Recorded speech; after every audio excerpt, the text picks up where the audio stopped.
ojú ẹ ṣe bákan báyìí. Kí ló wá ṣe mí? Ṣé mi ò lè wá síbí? Àti mo béèrè fún ẹ. Anyway, ìwọ náà ni mo wá rí.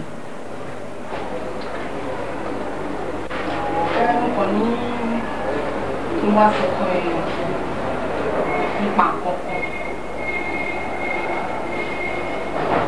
Anyway, mo ti lóyún. So, kí ni ìyẹn ní ṣe pẹ̀lú mi? Ṣé bẹ́ẹ̀ ni àti ẹjọ́ lájọṣepọ̀?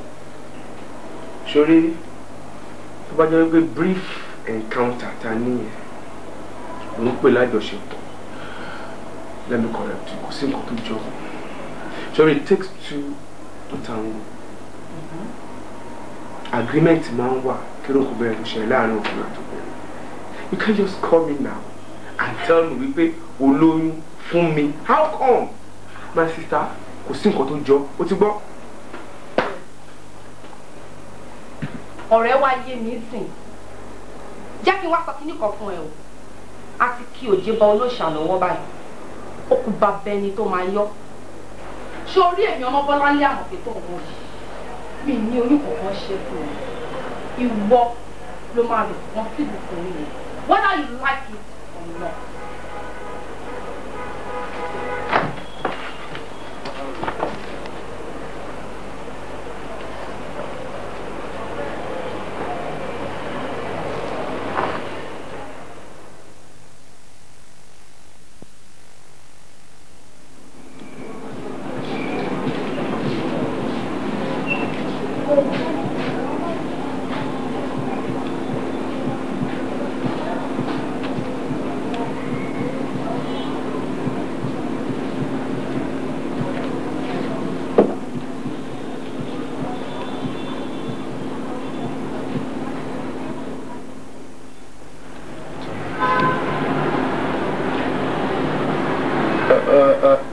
For how long you must last? Ojoojúmọ́ wá fi sùn. Kí ló ṣe ẹ́ tí ò ṣe lòmíì? Tí ẹ sùn àwọn ẹlòmíì lọ́nà. 5 years pé dókítà fún wa pé ká ní sùúrù. Wọn ò sọ pé àlè bímọ. Àmọ́ àwọn tó pọ̀ tá a máa ń ti confirm fún pé wọn ò lè bímọ mọ́ pé wọ́n yẹ fẹ́ ṣe. Wo sí lára. Ẹlòmíì lọ sí orphanage home lọ mọ́ ọmọ ní kò ń ṣòun ló bí. Wo sí lára wọn. Just 5 years. Doctor fún wa. Ìgbà mélòó ló máa fi pé? Ṣé ìgbà tó bá sunkún títí tó bá dá ìsùn sí ẹ lára? Ìyẹn inú ẹ̀ máa fi dùn. Ó dẹ̀ ṣàánú mi wọ́n. Kò yẹ kí n máa wọ pé tí n bá wà níbi iṣẹ́ ọkàn mi á balẹ̀ àwọn náà pé I have a happy woman at home. Ó dẹ̀ jọ́ nítorí ọlọ́mọ fún mi lápá tẹ́ńṣọ̀n. Wo Akeem, wọ́n ṣe pé mi ò understand gbogbo explanation ẹ̀. But ẹ̀rù ń bà mí gan-an because mo mọ àwọn parents ta ni. Short time nísìnyí náà máa pè ẹ́ ló máa ní kó wá kan ṣe. Azab. 5 years. Wọ́n fi 5 years fún èjì orí ẹ̀. Ṣé o kéré sí ni àbò dàgbà sí? Ó ti mọ̀ mí kó tó dé. I'm a kind of person that believes in love, in marital home. Okay, you know, kó jẹ́ paramount. Come, mi ò fẹ́ torí pé ọmọ bíbí. Mo fẹ́ torí pé mo nífẹ̀ẹ́ ni. Tọ́mọ bá wáyé, all well and good. Tí ó bá wáyé, all well and good. Àkọ́kọ́ là ń ṣọmọ náà ló ṣọmọ. So kí wá nìyẹn máa fa wàhálà fún ẹ sí. Secondly, jẹ́ kó yé pé àwọn parents mi kọ́ náà mú ẹ wá bá mi pé kò fẹ́ mi àbí kì í fẹ́ èmi mo mú ẹ lọ́wọ́ pé ẹni bẹ́ẹ̀ fẹ́ rè ìwọ̀nba ni wọ́n lè dá sọ̀rọ̀ mi tó bá ti kọ́ matrimonial home mi torí mi náà ti ní family mi nìyẹn tó ti yẹ sí whatever tó bá ti di ẹ̀ yọ pé mo fẹ́ I will face it squarely èmi mo fẹ́ èmi mo rí ẹ kí tó fẹ́ torí Ọlọ́run jọ torí Ọlọ́run ṣorí ìtàn ẹbí náà tí bá ti bí tó bá ti wọ ọbẹ̀ yẹn tí mo dé ọ̀nà ìfẹ́ kí n máa rí ẹ kí n máa dùn.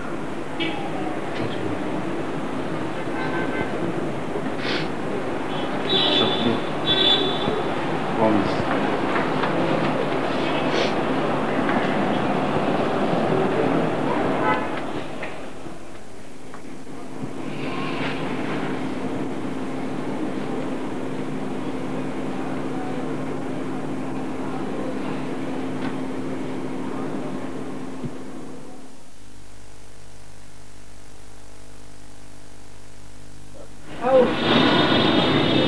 Yorùbá ló bọ̀ wọ́n ní kí sòdìá tó dégbò ẹ má bínú pé nípa ìlú wa gbé owó lápá ọ̀ní pààyàn. Akímù àti arábìnrin ni wọ́n ṣe eré àṣepọ̀ eré yẹn wá di oyún. Akímù dẹ̀ fi akíkọ́rí pé òun ò ní gba oyún yìí ọmọbìnrin yìí ti lọ láti lọ bà oyún yìí jẹ́. ẹgbẹ̀lẹ́ o. dókítà dẹ̀ sọ fún wípé tó bá tíráì ẹ̀ á bá lọ o. mo fẹ́ bí ọ́ ní kwẹ́sà kan tí n fẹ́ ọ fi jújú bò lójú ṣé ìwọ mọ̀ pé ọgbà pé Akímù ló lóyún inú rẹ. dáàdì mi ì lè parọ́ fún yín Túndé ọ̀rẹ́ tímọ́tímọ́ lòun àtàkì kò dẹ̀ lè parọ́ bó ṣe rí gẹ́lẹ́ náà ló ṣe sọ fún yín yẹn. mo mùsùlùmí òdodo ni mí àbọ̀ ń gbọ́ n èé bọ̀rọ̀ Ọlọ́run lẹ́yìn gbà kankan ọmọ mùsùlùmí ò sì gbọdọ̀ ṣẹ́yún fẹ́nikẹ́ni. bẹ́ẹ̀ni. ẹni ó bá ṣẹ́yún kò ní bá nàbí ìwà Muhammad sallallahu alaihi wasallam kò ní bá wọ àlùjánnà níjọ́ gbèdé àlùkìámà àbí ẹ̀gbọ́rọ̀ mi sẹ́ni èdè mi fẹ́ bá yọ̀mẹ̀ ni wípé lọ́ọ́ fi ọkàn ara rẹ balẹ̀ ńgbà ó ti rí a ó ti rí bàbá rẹ̀ tí n bá ti bí tó bá ti ní òun lòun ní oyún kò sí wàhálà kankan ọgbọ́n mi. ìyá mi ṣe mo dúpẹ́ ọlọ́run òde ọ̀la rè inú rẹ̀ ó sì dùn wò ó ọmọ aráyè ò ní da yẹ̀pẹ̀ sọ̀rọ̀ rẹ̀ ọ̀wá aróyún yìí má ṣe o ṣàánú mi torí tọ́lọ́ mọ́ ṣẹ́yún torí ilé rẹ̀ lọ wà ilé rẹ̀ sì lọ dé sí èmi sì ni mo bí Akímù tó yí ọ nígbà ìyá ìyá mi ṣe inú àìdùn.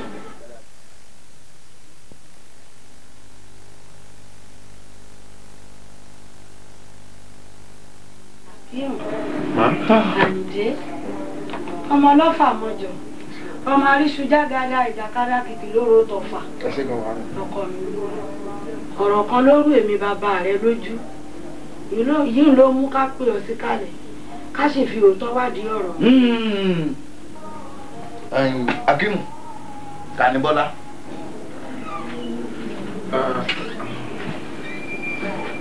mo Bọ́lá tí mo mọ̀ pọ̀ gan mi mọ ìtẹ̀sí.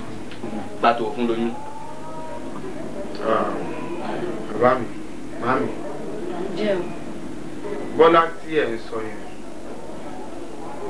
ọ̀rọ̀ ó ṣoyún kò ṣoyún lóòótọ́ mi tí mo bẹ ṣe gbọ́ o àmọ́ ó ṣì ń ṣe mí gan ní kàyéfì di ìsín torí kò yé mi sí ó ṣì ń ṣe mí kámi bóyún yẹn ṣe wáyé. orí rẹ kò pé kọ́ ọ máa sọ fún mi pé oyún ń rú ọ lójú dákun ọba sùn àbọ̀ ọba sùn mo bí ọ ní e ọba sùn bó wà lóyún ṣe é wáyé. ẹ̀ẹ̀kan péré ni mo bá sùn. ọ̀dẹ̀ ni ọ̀dẹ̀ adójútì ni ọmọ ìwọ ọ̀dẹ̀ yìí kọjá kan lọ ẹ̀mẹ́wàá wọn sọ fún yàn wípé ó doyún lára ọmọbìnrin. ẹ wo bàbá Akímù ẹ jẹ́ ká fi pẹ̀lẹ́pẹ̀lẹ́ bọ́mọ mi sọ̀rọ̀ ṣé àmọ̀ wípé ọmọ yìí kì í mutí kì í sì mu sìgá ẹ jẹ́ fi pẹ̀lẹ́pẹ̀lẹ́ bá a sọ̀rọ̀ yìí wò Akímù wò mí dáadáa èmi ìyá rẹ rè bàbá rẹ tí mo sì bí ọ fún mi ṣọlá ọmọ tó fún lóyún yìí tó bá jẹ́ pé torí ìtìyàwó ilé rẹ ìní bá ń bọ̀ lẹ́rù fi ọkàn rẹ balẹ̀ torí pé obìnrin lèmi obìnrin ṣìgbó náà mo mọ bí wọ́n ti ṣe bá a sọ̀rọ̀ pẹ̀lẹ́kùtù tí ó sì gba ìyàwó yìí máa. wo ọ̀rọ̀ pẹ̀lẹ́kùtù kọ́